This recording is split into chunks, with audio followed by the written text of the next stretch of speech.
Teams often collaborate on contacts and opportunities they do not own.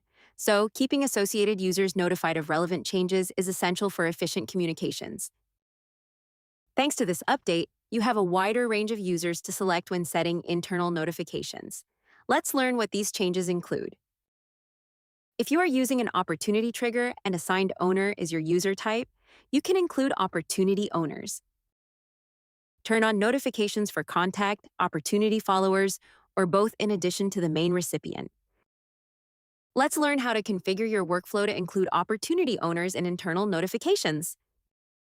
Select your trigger from the Opportunities options. Add an internal notification action in the workflow. Set your notification type. Set the user type to assigned owner, then check the box next to your desired owner type.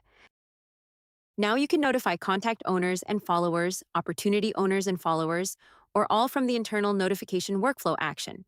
This makes it easier to keep all teammates informed without manual mentions or extra workflow branches.